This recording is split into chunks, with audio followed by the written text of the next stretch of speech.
Hey YouTube, welcome back to UniXTCG. Today we are going to be hopping over to the Dragon Ball Super card game area of the channel.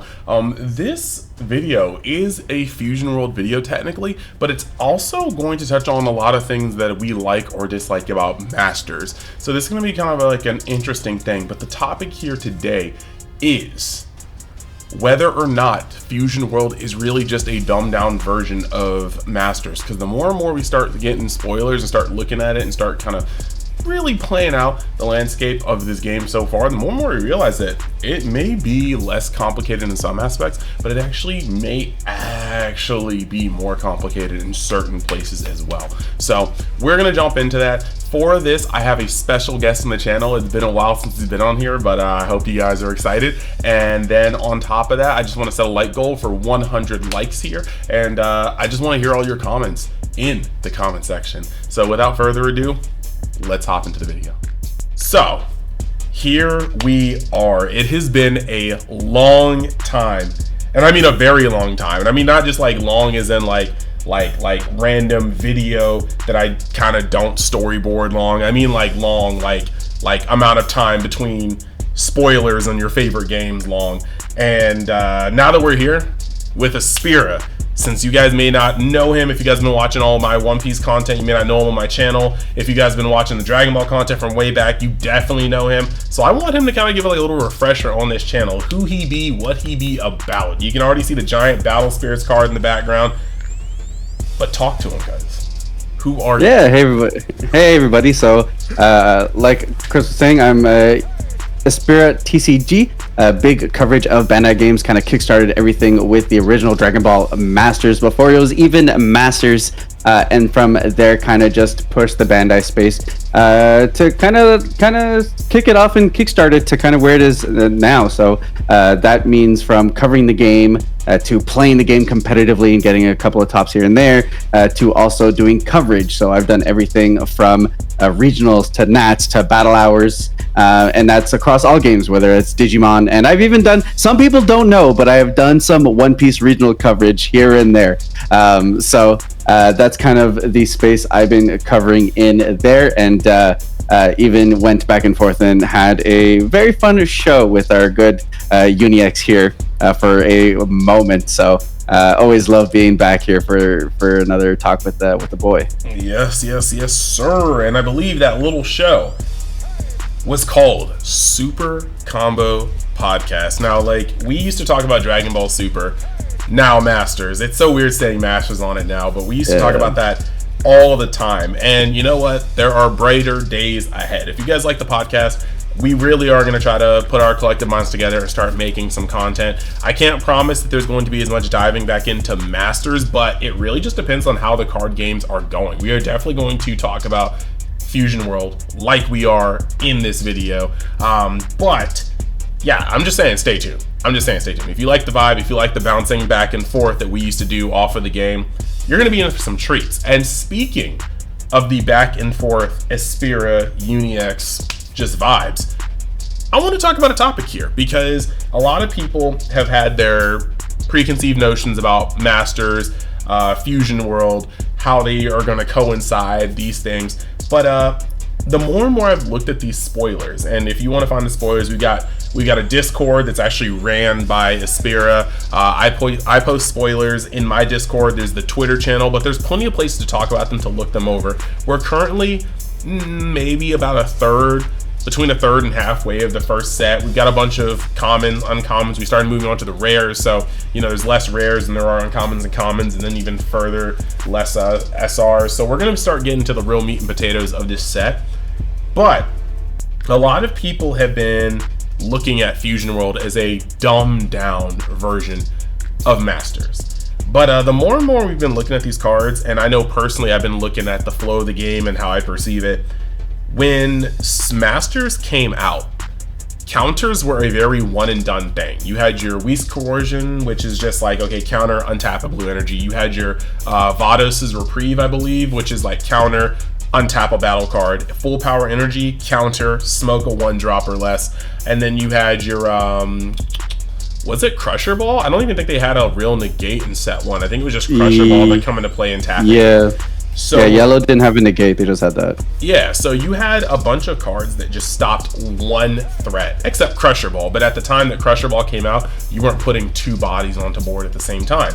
So at the beginning of the game, the biggest focus that made it such a back and forth battle that took skill and precision was the combo step. It was solely reliant in making effective combos to push through damage, to whittle down your opponent's hand, to not take damage. And then as the game progressed, we got more efficient counters. We got counters that were going for free because, you know, offense was so advantageous that they had to make defense feel just as advantageous sometimes. We got floodgates. And if you guys aren't familiar, a floodgate effect might stop you from attacking for the rest of the turn. So when you can get rid of one card and then save yourself from getting rid of maybe 5-6 cards just to stay alive, that's a huge tempo swing in how many cards and the hand advantage you have to lose. But in Fusion World, we are missing a key component, and that component is the counter step. There are going to be no counter plays and no counter attacks going into this game. So I am here today with the Spirit to discuss how making the game more combo centric may make it less convoluted in certain areas, such as playing a card and having to worry about all the counter plays that come along with it, or having to dance around floodgates. But it actually may make the game more skill intensive in an area that used to be the main focus of this card game. So with that topic in mind, I mean, take it away. How do you feel about losing the counter step but going back to basics on how fundamentally seasoned the person needs to be when it comes to expending cards for combo? Yeah, I think you hit around the nail when you said like return to basics, because it very much is a return to form. I've done some exploration, so I wasn't around until after set 3 for Masters, but I had done previous exploration on what some people consider the GOAT format of the game, which is set 2.5, which is when like some of the black cards were just introduced. And at that point, you kind of the game really focuses around advantage, right? And it's actually a really skillful format. Like, is arguably one of the most skillful things. And I'm not particularly even all that great at it because like I didn't rise up from the set 1 versus a lot of all players, and that's kind of why you see a lot of old players like the Marcel Russells of the world who like, you know, don't keep up with the game as intensely, but they always come back to the game and they do well. It's because they understand this step so intrinsically and they understand advantage. So it's one of those things where it is returned to form to something that is inherently hard. You constantly need to care about your card economy. You constantly need to care about your advantage and kind of where that goes. And I think that's the really interesting part. So I think this decision breaks down 4 things, and the decision specifically is about breaking down, getting rid of counters. It's the fact that it reduces complexity. Like you said, you don't have to deal with multiple windows or anything like that. You don't have to deal with floodgates. It keeps the gameplay more DBS thematic because now you're actually going into combat more often, which is kind of funny when you think about Masters and you think about, you know, technically Masters doesn't play out like a very Dragon Ball-y way because of how many floodgates and how necessary they are to the gameplay. Like a lot of Dragon Ball is just I try to do something and then me and my opponent just staring at each other. So that's 2, 3, and then 3, it forces game progression, right? Dragon Ball has an issue with time. Dragon Ball has an issue with coming to conclusion. I think the fact that a big part of that is the fact that we're keeping 12, 13, 14, 15 card hands for 5, 6 turns because I can just end my opponent's turn with 1 card. Yeah, like, oh, my opponent's swinging at me with a 30k. Usually that means my card economy needs to go down 2, 3, 4 cards of combo to not take this damage. Now, all of a sudden, I do that with 1 card. Now, instead of dealing with 5 attacks, my opponent's throwing at me, utilizing 4, 5, 6, 7 cards in my hand, I use 1 floodgate. That stops that, right? So it elongates the game. It pushes the game to somewhere where card economy isn't so necessary. And in that regard, I think going back to that is the last point in which it actually heightens the skill check of the game. It's odd that you would think that like, oh, they're taking stuff away from the game, that it actually makes it more skill intensive. But I think it's one of those things where it makes the game more approachable. And don't get me wrong, there are components of counterplays that I will miss, but 100% I think it pushes towards the player who can be better about hand advantage, card economy, and kind of predicting what your opponent's threats are, that will then allow you to kind of level up and go beyond that. Yeah, it's kind of interesting because like the more we discuss it and the more we talk about it, I feel like like shout outs if you guys know like Yu Yu Hakusho, in the Dark Tournament where like Yusuke and Shu put the knives down on the ground and their heels are to the knives and they just had the slugfest. That's gonna be Fusion World. Like there's no floodgate, There is no counter and like tapping something. No, there is swing, defend, and activate battle. And those things are going to be the only things that get in the way. Now, that doesn't make it necessarily a harder card game than Masters. I still think that the layers and layers and layers that Masters have, the combos, the interactions, those will forever make Masters the more complex game. However, there are going to be people who play Masters who do well enough, who don't have comboing down on a super fundamental level. They know interactions, they can play the game, but when it comes to a game that requires you to have precise like calculations of how far your combo is going to go, how much you need to expend, when you should just let it go through, that skill these days in Masters, it comes up, but only in real simplified game states. You have to be out of a lot of resources for that to become the thing that makes or breaks your game, or you have to be playing an extremely tight game between two very similar level of skilled and knowledge players. But I think in Fusion World, while we don't have the counters, yeah, you're gonna have to start doing a lot more of these calculations. And if you didn't play in the first couple sets of Dragon Ball, or you never had people drill that into you, it's going to be a little bit of a problem if you try to transition to Fusion World. I want to talk about another thing when it comes to comboing. It's very interesting because the more I see it now, draw power for the most part is kind of the same, actually, if not better than set 1, maybe set 2 Masters, because every leader has its draw when it swings, except the crit leaders, but that's a whole nother different story. I have another video about crit versus draw. And it's kind of interesting because crit is its own version of hand destruction. You're denying cards from your opponent's life. You're forcing them to counter more to save that life if they want to get that card from a self-awaken effect. So the crit leaders don't draw on the front, but they're their own sort of weird hand economy. Whereas the leaders on the backside are all drawing. So you get your draw for turn, you get your draw for swing. And so you're going to be having that. And then you have, we're starting to see that you do have top 5 searchers. We just saw like one that was spoiled for Universe 6 that's going to be searching top 5 for Universe 6 card. And the little caveat to this is that they're adopting this kind of style of card design from One Piece, where both extras and characters or battle cards have traits. So that Universe 6 trait card will be able to pick up hits, Kales, Cauliflas, Salnas, Parinas, but it also can pick up the time skip extra card that's just removal. So that's going to be cool. That in some ways actually brings a little more consistency to Dragon Ball Super, because you're going to be able to start picking up extra cards to your strategy as well.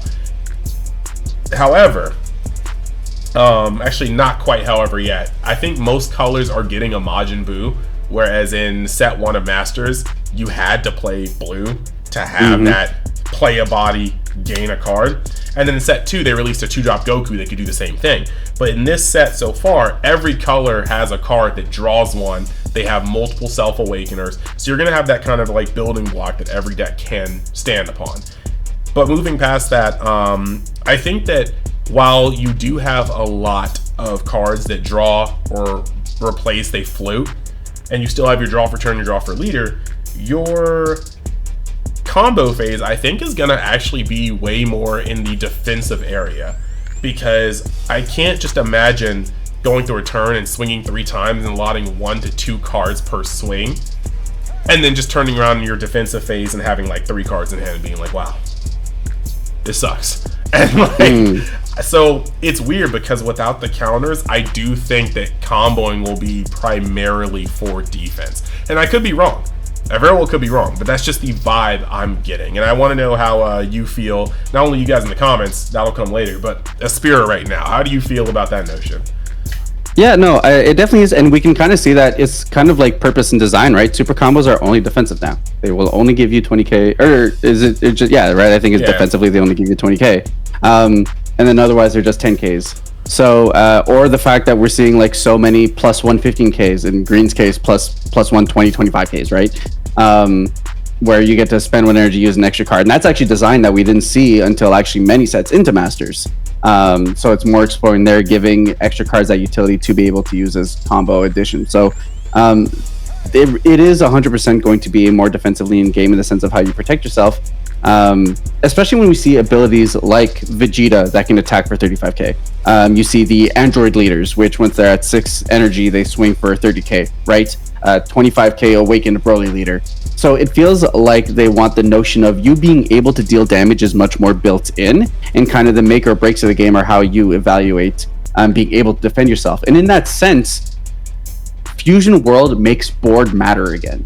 In Masters, it's like you kind of just expect that you play a body, it's probably going to be removed your next turn, and then like you're just kind of throwing, like, which is kind of why bodies in Masters now need to cost only 1 energy for the most part, if not totally free, depending on what your deck is trying to do, because the game enforces you to just have to constantly throw bodies at each other. Now, with the fact that you're removing counters, it means that I'm no longer in a position. If my opponent has a 30k on board, I can't just know that I have 1 card in my hand that I'll be able to stop that 30k and then lip, right? Like I'm going to have to fight that 30k face on.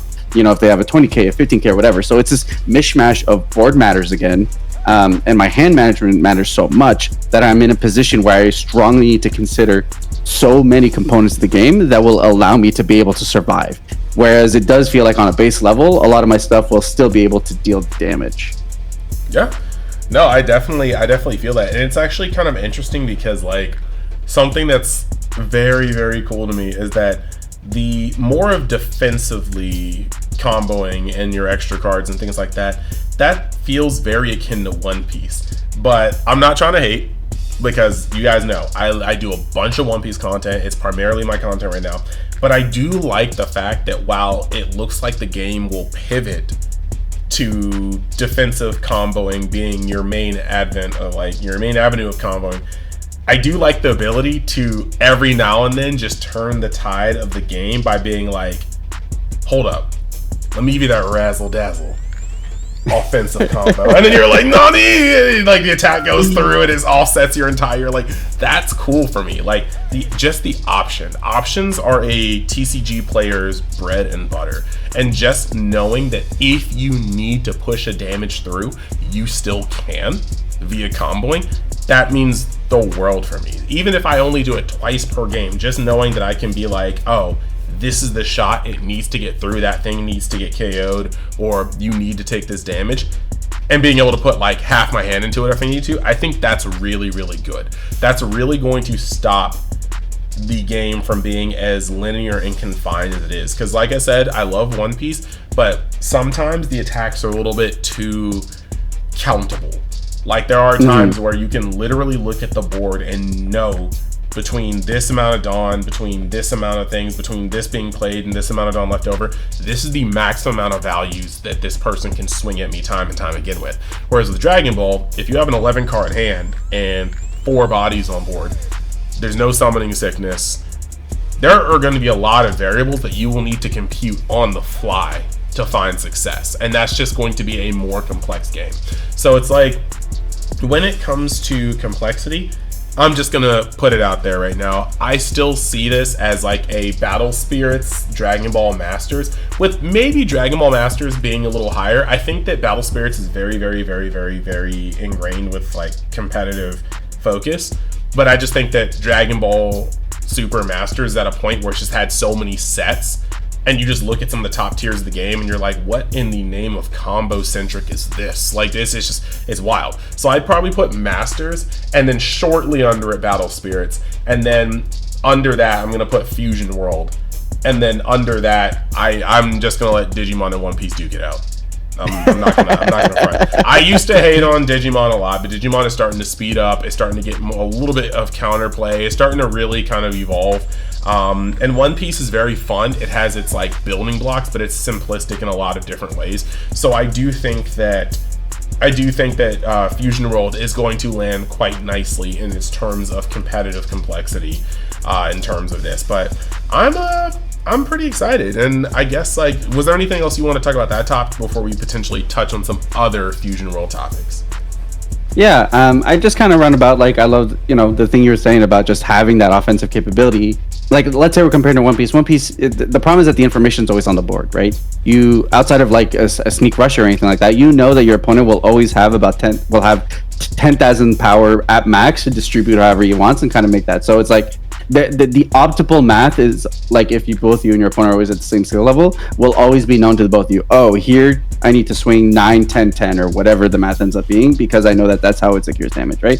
Whereas just in Dragon Ball, because your hand advantage, which you spend the entire game cultivating, can be used both defensively and offensively. The fact that you can just throw it at your opponent, I think the notion of shotgunning your hand is so intrinsically tied to such a visceral experience of playing the Dragon Ball card game that, like, in my head, like, you already know once you just start dumping cards down from your hand. There's just something so exhilarating and powerful about that. And it's you tie that in with the fact that you have these powerful extra cards that are able to do double duty. Like, I just know one guy is going to dump 4 gigantic meteors at my opponent at some point. Then that's like 25, like it's 100k damage right there. You're like, I love the fact that there are facets for me to guarantee damage. Look, I'm just saying, dropping 4 gigantic meteors on your opponent for a game, that's canon. Like, if there's any character that would just power up and start shooting a ki blast after a large cube, that's Broly. Like, gigantic meteor times 4 per game. That, as far as I'm concerned, that's canon. That's pretty awesome. And I do feel like now that effects, like, as far as we know, like, let me cross my fingers before we catch a rare or an SR that does it. Effects like Champa are not in the game. And so with effects like Champa being out of the game, I don't mind offensive comboing, because I've been a long-standing hater of Champa. I don't think any effect that changes the amount of damage you do should activate after your opponent has chosen to counter or block. I just think that's asinine.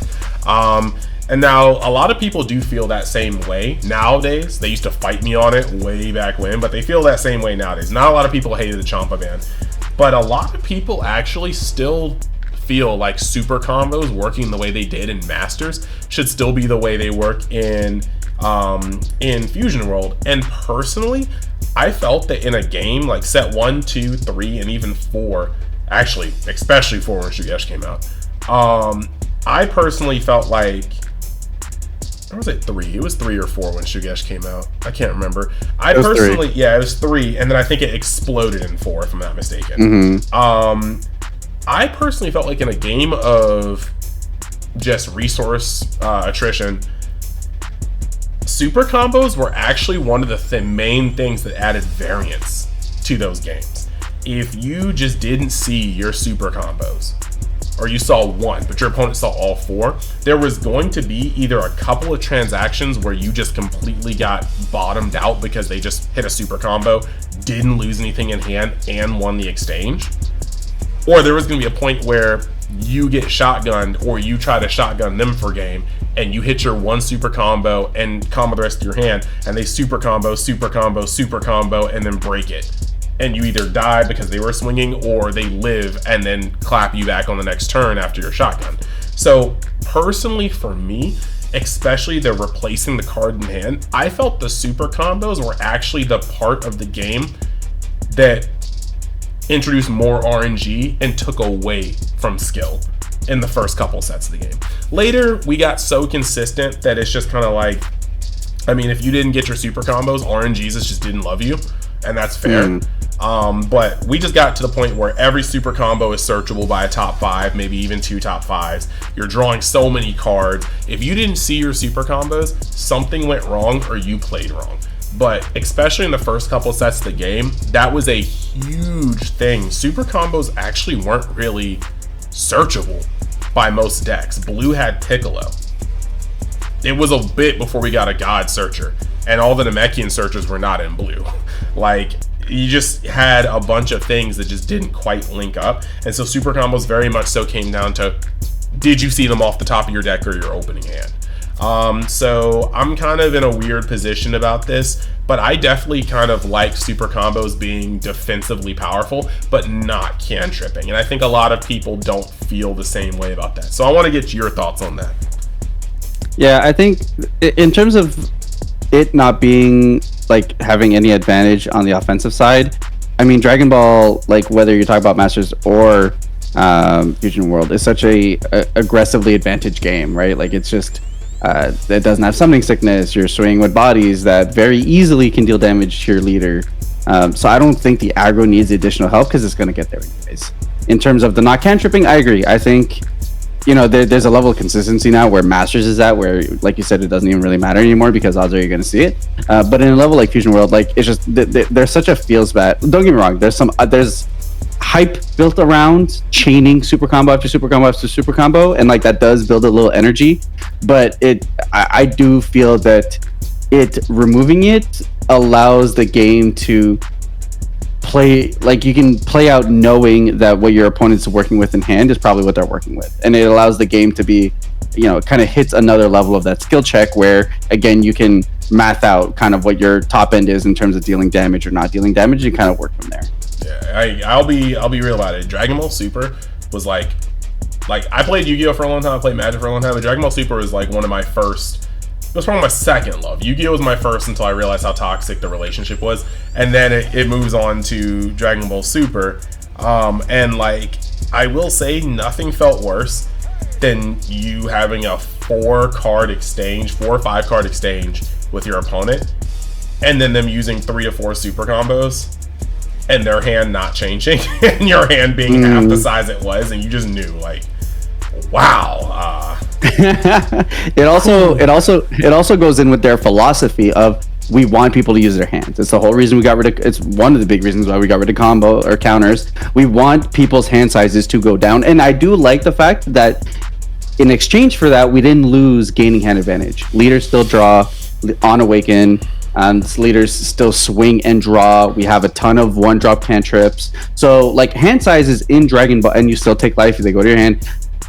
Hand size in Dragon Ball still can get to the 10s, 11, 12s that people really love because it gives them options, allows them to do with what they need to do. So I do love that we didn't lose that in Sacrifice, but by not cantripping, it forces players to have to lose hand size, and it forces players to have to make decisions.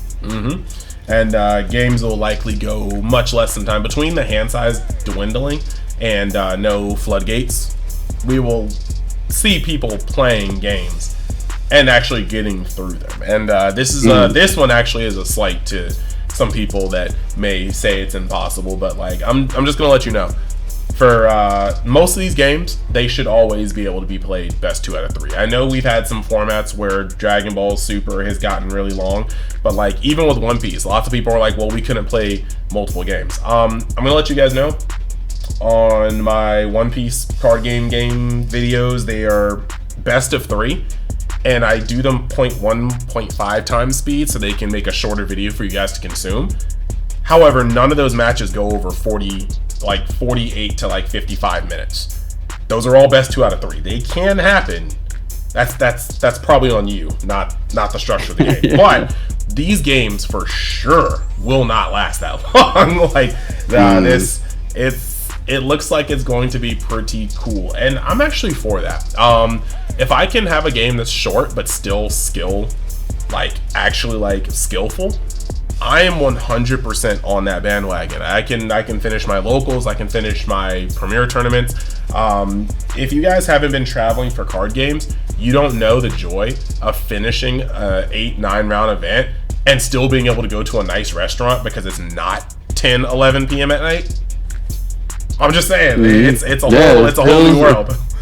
Feels pretty good. It makes a whole world of a difference in terms of just like your time management and all that. So I'm a big fan in terms of how they're going to push it. I'm a little suspect that they're going to do best of 3 because of how they want to time with the client. But it is definitely doable, and I think the systems in place for Fusion World definitely accelerate that 100%. Yeah, Speaking of that client, you hear that? Neither do I. I don't know when this data is coming out. I was trying to see if you heard something I did. I was like, do you? Because I don't know if I do. I mean, like, the game out in 2 months. I don't know, man. At this point, I don't know. We're gonna see some funny thing. They're gonna be like, open beta passed already. Y'all just didn't see the link because we didn't post it. And but now the real game is up. So I really don't know. Shout outs to the people that joked and said maybe the beta is going to be in metaverse, because I would literally just end myself. No, actually, to be fair, I'm going to give them props. I'm going to give them little props. Going into the metaverse and then being able to go into the little lobby and then like open up the little live stream and hear the whole live stream thing about Union, pre-recorded thing about Union Force. That was actually pretty cool. I would not mind if they did that more often. I like the format of that. That was pretty cool. It felt more interactive. Shout outs to all the people that have melanin in their skin. They could not make an avatar that looked like them remotely, but you know, we'll see that. We'll see that later. Like maybe maybe we'll see that later. But I think it was pretty cool to have like an online avenue for that. And the way they put spoilers out, on the minus side, you didn't really get to see the foiling. But on the plus side, it was really cool to see exclusive spoilers on Metaverse. I made some posts about that. But yeah, like jokes aside, I think Bandai is in their experimentation year. And it's very strange because we are kind of heading into the most saturated couple of years of card games that has ever existed on this planet. And so it's a very interesting time to experiment. And I know a lot of people are having like this kind of like mentality where it's like there's too many card games, you're trying too many things. But actually, in this very moment, I had this like epiphany. If you just stay in the status quo in a time where more and more card games are coming out, you are destined to be lost in the shuffle. So realistically, only by trying new things, whether they fail or succeed, will you likely find an avenue to which you can shine amongst other card games. So it may seem weird that things are being tried, things are being fielded, but it's not like they can just say, let me wait 5 years for this crap to calm down and then we'll try Metaverse or we'll try a online client for our games. They have to do this stuff even while they're trying to make new avenues of making money and making card games, because this is just something that has to, it's growing pains. But back to like Dragon Ball Super Fusion World. I am very excited to see how this goes. A lot of people have talked about like this is more like the design of the set more than like skill, but a lot of people talked about how it may be kind of mirroring One Piece. But in terms of pull rates, alt arts, I don't see how that's a bad thing. Dragon Ball has collectors, and one of the hardest things about Dragon Ball Masters is that the secondary market is abysmal. It's a secret rare, it's a god rare, it's a TP that's actually viable, or it is 20 cents. And when it comes to alt arts being populated all throughout the game, and not just being boss cards, because that's actually another thing that should, I think, be touched upon randomly if we're kind of like sliding into podcast off territory, off mark stuff. When your boss cards are the only things that get SPRs, your boss cards, your unisons, maybe a counter card, those aren't necessarily maxed out cards in the deck. You're playing 2 to 3 of a boss card, 4 if it's absolutely snapped in half. But when you start going the One Piece route of having your one-drop searcher being an alt art, having your boss card being an alt art, but also having a nice little mid-range utility card being an alt art, those are the cards that you're like, wow, I need 4 of these, and 3 of these for my deck. And that's going to drive the price of sealed product when people are searching for the 4 of one-drop Bulma on her birthday in Battle of the Gods that you need for the Vegeta deck. You know, that's just a thing that's going to be there. So I'm actually very happy with the mirroring of the structure, because I want my sealed product to feel good again. There is nothing cool about paying $80 for a Dragon Ball Super box and then opening up $13 worth of cards. There's nothing cool about it. I think taking that model has been to great success. I think One Piece boxes are very exciting to open, and it's like, it's not just right. It's just like you get 2 alt arts. You have and those alt arts can be, like you said, any switch up of rarities between different uncommons, rares, and whatever that the set may need. And then they have like stylized rarities on top of that of things that like were previously printed. And then you have alternate art dawns and stuff like that, which like, hey, alternate art energy markers. You know, so like there's a world in which they can make the box opening experience more enriching. And I think taking the One Piece formula on that art and that side is definitely what they need to do. The fact that Masters took 25 sets and we still don't regularly get alternate leaders is absurd, right? Like that's insane, right? It's absolutely crazy. The fact that that's not a consistent thing in that game is nuts to me, especially for the card that's always on the board. So I think those changes are extremely welcome. I think they're going to significantly help the the experience of opening a booster box for Dragon Ball. The only thing I'm going to be sad of and I'm going to miss is the fact that we're losing foil commons and uncommons. And I'm someone who loved foiling out my entire deck. The fact that now I'm just kind of at the whim of whenever Bandai wants to print a foil version of a common or uncommon to max rarity my deck and have it all be foil makes me a little bit of a sad boy, I will say. All right, I can respect that. Having the as a OG Yu-Gi-Oh player, having the full foiled out deck is just it's a huge thing. And max rarity is max rarity. But I will say, something that surprised me about Masters is that like Masters has had no shortage of good art and good foiling. But Dragon Ball is probably the most nostalgic anime in the West. And like more so than One Piece. Like you can love One Piece, but there aren't just moments where like you can just see a picture and just hear the immediate scene. Whereas like for instance, this Big Bang attack, or there's gonna be a Final Flash card at some point, you know? We have a Vegeta's Final Flash in Masters, but you see there's a lot of screen grabs from some of these cards. Can you just imagine a Final Flash card and then the actual alt art is like a foiled out rendition of Vegeta first charging it against Second Form Cell, or I think it was not Second Form Cell, Perfect Cell. That would be something worth having. Like people could see that card, know the moment, and it would be chase, especially if the card was good. So I'm looking forward to that. But like getting back on topic, I do think that Fusion World, it's definitely going to be less of a it is strictly easier and dumbed down from Masters, and more of it trades simplicity in one area for complexity in another.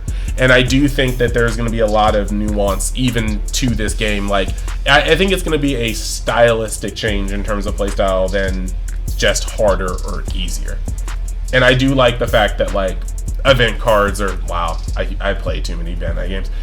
Extra cards are going to have traits, because I would like my top 5 searcher to be able to find all aspects of my strategy and not just, oh wow, there's a card, but that really cool extra card that does play into my deck as a combo piece, not just like a defensive card, is now just going down to be shuffled back in.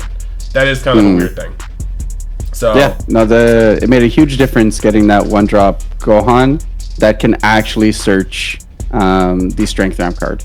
So like just that, like destructive strength. So just that on this front makes a big difference and kind of just adds more to the game. And I think you hit it right. It is trading one level of complexity for one level of skill in a different sense. And I think that it's fun. And what I do think is enjoyable, and if Bandai does it right in how they kind of make those two worlds of Masters and Fusion World overlap, where it's like, you know, let's say you got Fusion Worlds on a Saturday and you've got Masters on a Sunday, so players are incentivized to play both formats, is the fact that you can derive different things from both games, which I think is a lot of fun. I think that's going to be really cool. I just know that the Dragon Ball Super Masters community is,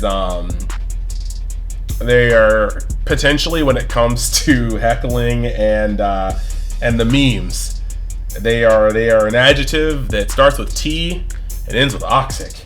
So when it comes to just understand, if you play both games and you win a Fusion World tournament but get slid in a Masters tournament, just know that you should probably stay off social media for the next couple of days. You will not like the things you see.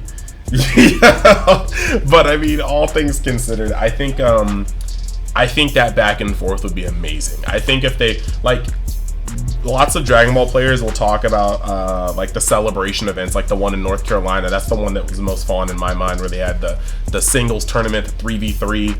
I remembered I played Green Broly, set 6 Green Broly, started at Green Broly, I think, for the singles tournament, and then I spliced it with Yellow. Shoutouts to Matt Sublet for hitting me up with that, because he's a Frieza's army. He could use Cold Bloodlust. You have things like that. Those events were so good. You showed up, there was prizing all around, there was a singles, there was a 3v3, it was so fun. Now just like that event was a whole weekend of nothing but Dragon Ball Super. And imagine if we could get back to that. where you go to a venue and have a whole day's event for Masters followed by another day's event for Fusion World. Or you might hate to hear it, but maybe it's the other way. Maybe Saturday is a whole event for Fusion World, and then Sunday is a more elite yet slightly smaller tournament for Masters. You can have these events where we are back to like the glory days of Dragon Ball taking up an entire weekend. And on top of that, with the first serialized card already being revealed, we'll see that those are things that are happening too. And of course, like Dragon Ball again is a collector's, like there are so many people that have roots in that IP that I think serial cards could potentially slap even harder, especially if they are noteworthy moments. Now the first one we're seeing, the effect looks rudimentary. The art is very much so a throwback to OG, like Dragon Ball Z, like beginning of the series. Like, dude still uses a Nimbus to ride around at full speeds instead of flying. However, this is just the first one.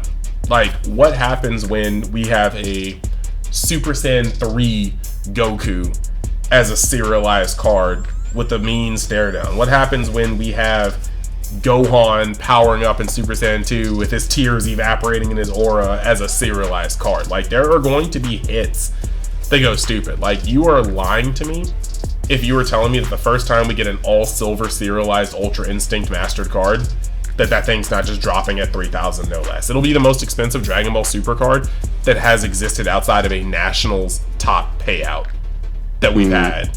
So that is what I'm looking for. I love card games. I love when skill is able to translate into winnings, and that is Dragon Ball Super at its finest. That is Dragon Ball Super at its core. You practice well, you get your matchups down, you innovate, and you will see success. But what I really want is a game that has that but pays out like One Piece.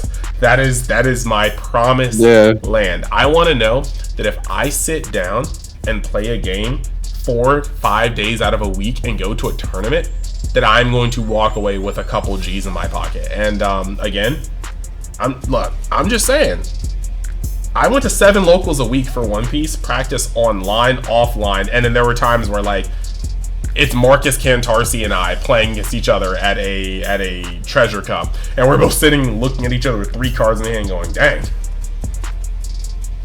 I mean, if you have it, you have it. Like, that's not where I wanted to be for playing. Like, and he's a top level Dragon Ball Super player. Like, we were literally sitting there scratching our heads like, wow, not really many options here, but you have a rusher like that. That's insane. So like, I want to get back to a point where I feel good about sinking my time practicing.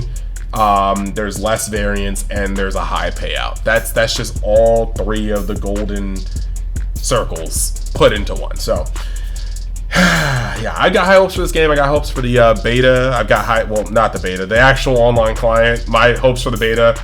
The stocks are dwindling every day. The closer we get to February, the lower these stocks are going. No, bro, it's gonna get the One Piece ban list treatment. We're gonna check Twitter right now, and it's gonna be a sign-up link for the beta at 1:32 in the morning. Bro, it's just the master duel drop where it's just like randomly the entire client's available. Yo, I'm actually scared. I'm checking. I'm about to check Twitter right now. I'm kind of shaking. I'm gonna have to put notifications on for that specific channel. But yeah, did you have any other thoughts? Because I think we're on decent podcast length. We're on decent podcast length. Even though this is not the podcast. Don't get it twisted. This is not Super Combo Podcast pending. The title may be worked out differently. We gotta put some razzle dazzle on it. But any other thoughts you have? No, I mean, I'm excited with the new direction of the game. I think, and especially the more we're getting reveals, the more exciting things are becoming. I think the way that Bandai has pushed it with the commons and uncommons first kind of left a lot of question marks in regards to where the game is being taken. But now that we're like every green rare reveal at this point, I'm like, hold on a minute, who's cooking? What are they making? So like at this point, I'm very excited to see kind of, when we see the full card set between the rares and the SRs and even the secrets, because now secrets are going to be like One Piece, 4 ofs, not this 1 of. If you see it, you win card. I think I'm very excited to kind of see where the game develops from there, given the kind of shell that they've pushed onto Fusion World. So I'm very excited to see where it goes. Me too. There's gonna be a lot of cool things coming out. I just, like we were saying, translation from skill to winning should be good. Of course, you already know I'm gonna be stomping tournaments when they get my boy in serialized form. When this happens, it's just look. We're in a point where they can pick and choose anything. I think right now with set 1 we have TOP in red, we have Future Saga in blue, we have Cell Saga in green, and we have Frieza Saga in yellow, with another space in the color wheel for another 5th color, presumably black, unless we randomly just get purple or something. That being said, like, you never know where they're gonna go next with the second set, but I just feel like Beast Gohan can't be too far away from anything. But no, looking at these spoilers, just like Aspira said, when we start seeing the rares, we start seeing some major directions. And I'm about to say, like, if I really think about it, Fusion World might actually have like more players than Masters at this point, because everybody that felt wronged by Green and Masters is probably about to jump on Fusion World. Like, this is their time. Like, this is their time. We saw this 2-3 rares, and the Android 17 and 18 extra card, the Goku rare, and the Gohan life gain. Like, Green has ramp, life gain, and bro, Green players are over here like, it's our time. Like, charge. Like, I mean, that shit is like, I mean, look, it's just, yeah, I don't know, man.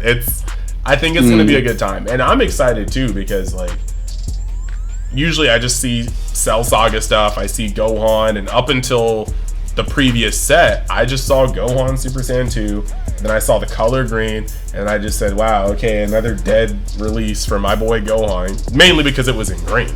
But this is no longer, like, somebody has really taken it to the dome. We got Super Saiyan 2 Gohan and Masters. We're about to get another Gohan and androids in Fusion World, and every time we see another ring card past the rare stage, it is starting to look just unsightly levels of ignorant. But we don't know. Like, we really don't know. Like, it's actually really crazy, because what we were talking about in terms of like how the flow of the game is, we just see a 6-drop Gohan that when he gets played, you add a card from the top of your deck to your life. But if Green doesn't get started until turn 4 or 5, they may desperately need that life to get back into the game and not just get ran over. So, you know, there's a lot. But we're going to be getting back together. We're going to be doing some things. I got some content ideas floating around. The Spirit has always got content ideas floating around. But we really want to start making the ground floor for this game. And like I said, guys, if you're a fan of the old podcast, we're going to have a lot of those vibes back. And if there is time permitted to maybe touch on Masters, because I'm going to be completely just transparent. Sometimes making Masters content is just rough. It's not just the views, it's the fact that Masters as a game takes more input, research, and execution than any other game I've ever made content on in the TCG space, and it gets the least amount of views. So that's like absolutely crazy. Like, you can, there are 5 days it takes to make a new archetype breakdown and not sound like a baboon online with like 20 sets of interactions that could possibly be in that deck, only for it to get 200 views out of your 5,000, 6,000 subscribers. That's pain. So I'm gonna give a question mark to Masters, but we definitely will be in the creator space Fusion World, especially when the online client comes out, more of these cards come out, and we'll see what we can do from here. But yeah, thank you guys. I almost cut off Aspira. Plug yourself. I'm gonna put all your links in the question. Don't give me that look. It wasn't sus until you made it sus. Alright, so I was going to tell you guys definitely want to subscribe down below to keep on getting more of that content over here. And on my side, if you guys are interested to kind of see a little bit more of my face, you can find me on Aspira TCG or Aspira TV on any and all socials. Will be in the description as well. So yeah, thank you guys for being there. Keep your eyes out for the next iteration of our kind of podcast ramble. This is gonna kind of be a video that's just nice for both Masters and Fusion World players. If you're on the in-between, if you want to know about both of them, if you're new to the IP in this TCG space in general, these are gonna be the kind of videos that I think you should be able to latch onto. So thanks for watching. Remember, support all TCG content creators, because the space is very much so thankless until it isn't. Just yeah, just be in here. We love seeing the comments. We love seeing the back and forth, and that's pretty much why we do a lot of this stuff. So thank you guys for coming in. We'll see you next time. Later. All right, we are back at it again with the Patreon shout out. Thank you for the people that help this channel go the extra distance by going the extra mile themselves. Over on the Patreon channel, Patreon page, you're going to be able to find articles that are way too long to put on the channel. You're also going to be able to find deck lists going in, the things that I'm planning on taking to events and whatnot. You're also, last but not least, going to be able to be privy to TCG giveaways. Currently still trying to hunt down a box of OPO5 as their prices have gone up to $250, and soon to be some Dragon Ball Super Fusion World content or product. But yeah, we're also going to give a vocal shout out to the Realm of Xers, the Burars, the Brysars, and the Big Daddy Flapjacks. Thank you guys for going the extra mile, and I will see you guys whether it be on this channel or the Patreon page later.